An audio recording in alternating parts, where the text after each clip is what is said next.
ایک وقت میں بچیوں کے ساتھ کر یہ سوچا تھا کبھی؟ جانوروں سے گزر گئے ہیں، تو اگر دین یہ کہتا ہے کہ حقوق آپ کے برابر ہیں بلکہ زیادہ، اللہ کے رسول علیہ السلام سے جب پوچھا ایک شخص نے کہ میں کس سے نیک سلوک کروں، سب سے اچھا سلوک کرنے کا کون حقدار؟ فرمایا تیری ماں۔ پھر پوچھا، فرمایا تیری ماں۔ پھر پوچھا، فرمایا تیری ماں۔ چوتھی مرتبہ پوچھا، فرمایا تیرا باپ۔ اور قرآن مجید میں دیکھ لیں جہاں ذکر آیا اللہ کی توحید کے بعد، پہلے تو ماں باپ کا درجہ دیکھیں کہ اللہ نے اپنے ساتھ ملایا، پہلے میرے ساتھ شریک نہ کرو، اگلا حکم یہ ہوتا کہ جنہوں نے تجھے جنا ہے ان کے ساتھ اچھا سلوک کر، یہ نہیں صرف خرچہ دے، احسانہ، اعلیٰ سے اعلیٰ سلوک ان کے ساتھ کر، ہوں بھی نہ کہنا اور کبھی ان کے ساتھ سرکشی نہ کرنا۔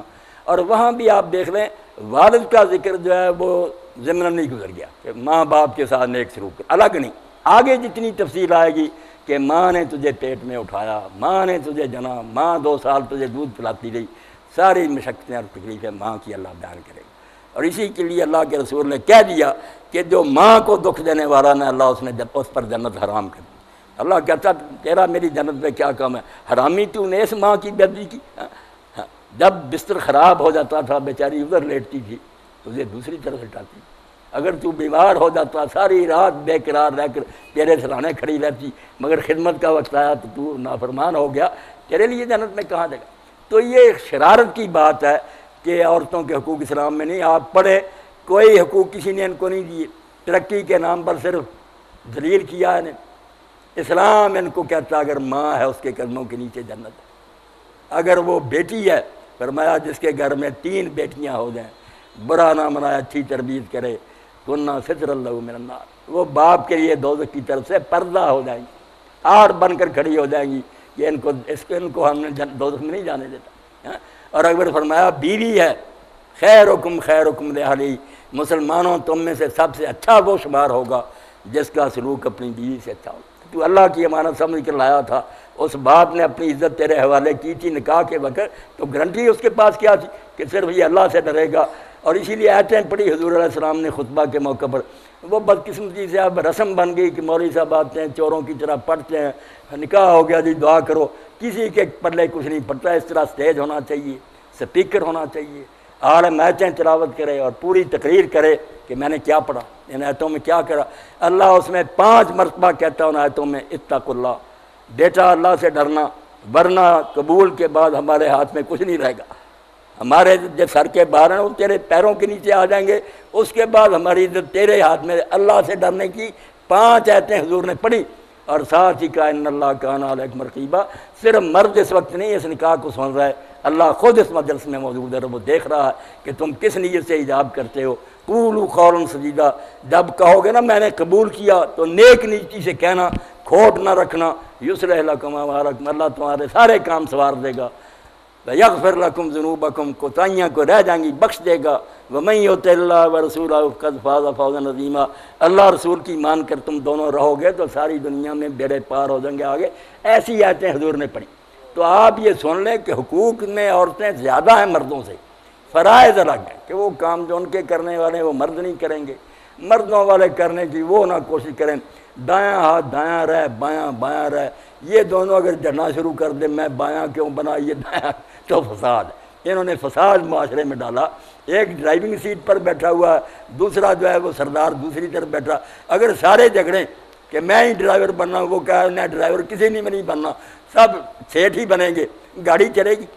عورت عورت رہے، مرد مرد رہے، حقوق مانگے، کوئی نہ حق اسلام نے دیا ہم سے پوچھے، سب سے بڑھ کر دیا، مگر دائرے الگ الگ رکھیں کہ آپ گھر سنبھالیں، یہ باہر کا دھندا کریں۔ حضرت رسول کریم علیہ السلام نے خود فیصلہ فرمایا کہ علی باہر سے کام جو کرنے ہیں وہ تو نے کرنے، جو گھر میں کرنے ہیں وہ فاطمہ نے کرنے۔ بہت اچھی تقسیم اگر ہو جائے، یہ بھی آرام سے بچیاں بیٹھیں گی، کیا ضرورت ہے دھکے کھانے کی، کما کر یہ لائے گا یہ ملکہ بنے۔ یہ ہے بھائی میری بات کے حقوق بہت ہیں، فرائض الگ الگ، ڈیوٹیاں جدی جدی۔ جی سوال کر، مختصر ہے یہ سوال ذرا ضروری تھا نا، بچیاں بھی سن رہی ہیں، بچے بھی، یہ زیادہ وضاحت طلب تھا۔ اس زمانے میں یہ فتنہ لوگ پھیلا رہے ہیں نا کہ عورتوں کے ساتھ ظلم ہوتا، توبہ توبہ۔ ہم جب دین پڑھتے ہیں، دین میں جو عورتوں کے لیے وہ کہاں ہے؟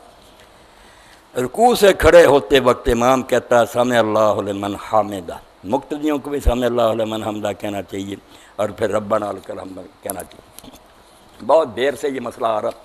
اللہ کے رسول علیہ الصلوۃ والسلام کی سنت سے جو ثابت ہے، امام کے لیے تو دونوں ہی ہیں، امام دونوں ہی کہے گا، سمع اللہ لمن حمدہ، پھر ربنا لکل الحمد بھی کہے گا۔ اس بارے میں امام ابو حنیفہ رحمۃ اللہ علیہ، یہ دوسرے بزرگ جو کہتے ہیں نا کہ نہیں یہ بانٹا ہوا، امام صرف سمع اللہ لمن حمدہ کہے گا، مقتدی صرف ربنا لکل الحمد، نہیں، سنت صحیحہ سے جو ثابت ہے امام دونوں کہے گا۔ مقتدی کا مسئلہ ذرا پیچیدہ ہے، کیونکہ اس میں اللہ کے رسول نے یہ کہا کہ جب امام سمع اللہ لمن حمدہ کہے تو تم ربنا لکل الحمد کہو۔ اس میں اس کے مقتدی کے کہنے کا ذکر نہیں، صرف یہ ہے کہ تم ربنا لکل الحمد کہو۔ امام دونوں آپ کہتے تھے، امام کو دونوں ہی کہنے چاہیے۔ اب کچھ نے کہا کہ اس سے معلوم ہوتا مقتدی نہ کہے ربنا لکل الحمد، کسی نے کہا یار اس میں صرف ذکر ہے کہ تم یہ کہو، منع نہیں پہلے سے، اس لیے امام شافعی والی بات ٹھیک ہے کہ امام بھی دونوں کہتا ہے، جو امام کہتا ہے وہ تم بھی دونوں کام کرو، سمع اللہ لمن حمدہ بھی کہو، ربنا لکل الحمد بھی کہو۔ تو امام کے لیے تو بات ہوگی بالکل طے کہ وہ سمع اللہ لمن حمدہ بھی کہے گا اور بعد میں ربنا لکل الحمد بھی کہے۔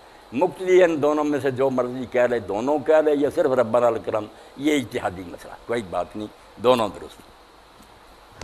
محمد صاحب، و تو عز و من تشاء و تو ذل و من تشاء، اس کا روایتی ترجمہ ہے کہ اللہ جسے چاہتا ہے عزت دیتا ہے، جسے چاہتا ہے ذلت دیتا ہے۔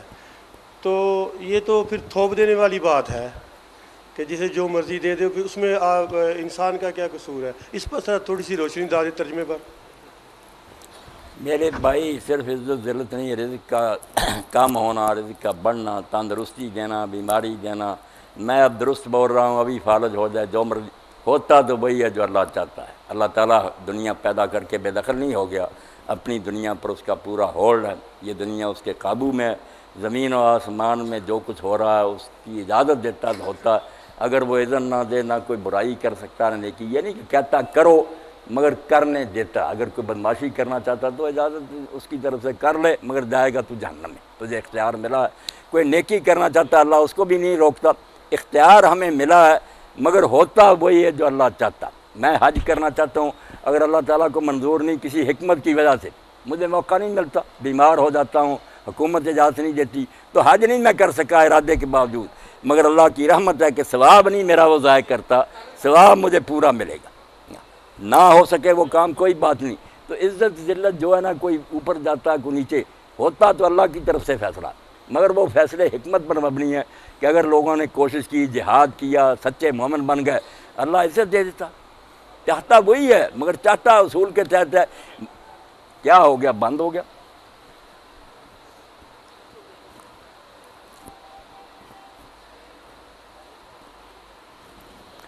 اللہ اکبر۔